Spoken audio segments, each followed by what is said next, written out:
A.J. Minter pitched the 7th for the Mets and worked a 1-2-3 inning, and A.J. is kind enough to join us from the Mets dugout.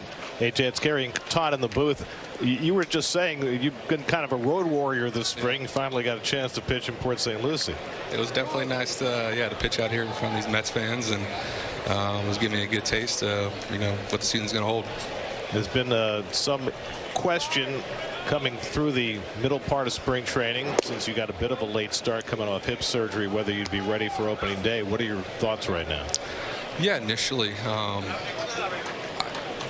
last year during the season, I waited as long as basically I could before I had to make a decision, because I did want to be available for opening day. So, we were in a playoff push with Atlanta, and I had to make a decision where,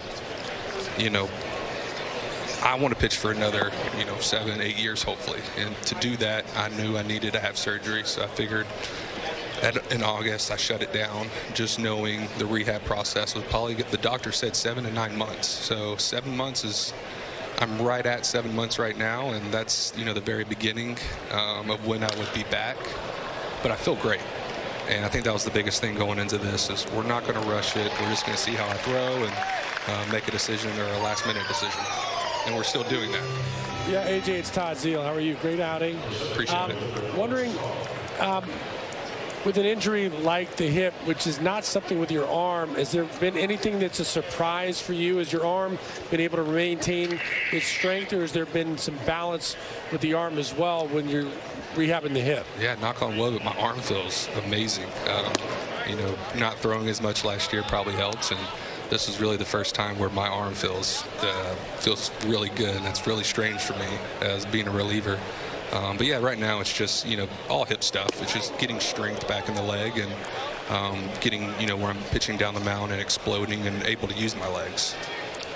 Last year we saw David Peterson successfully return from hip labrum surgery. Was your surgery similar, and have you talked a lot to David about his experience? Yeah, I'll pick his brain almost every day. And it's, hey, are you feeling this? Did you feel this at the time? And our hip surgeries were basically near identical.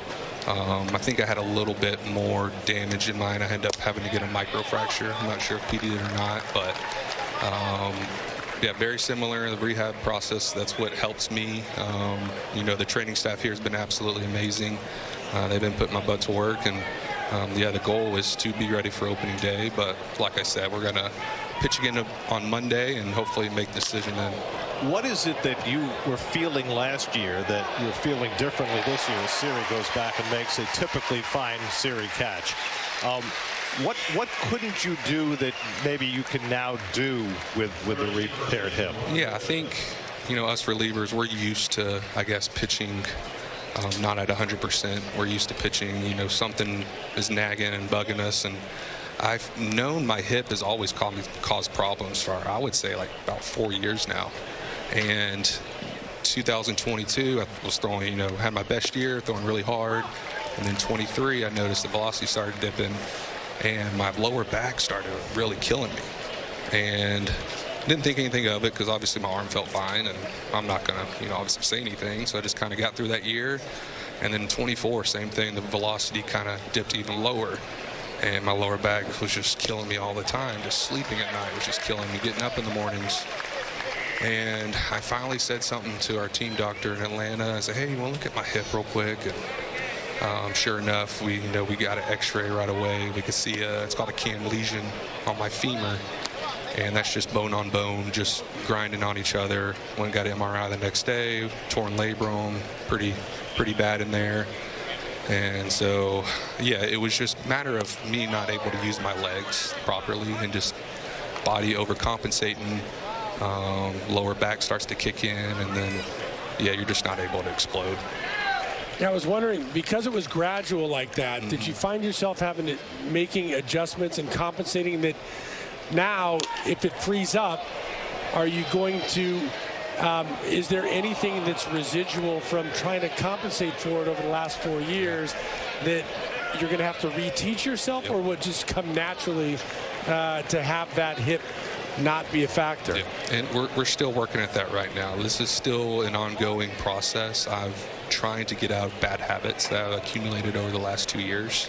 And I still feel like I'm still in those patterns because I'm just not used to using my hips properly. And so, yes, the goal is to keep getting my work in, and hopefully this velocity is going to jump up and keep getting better and better. AJ, thanks so much. Good luck. Appreciate it. That's AJ.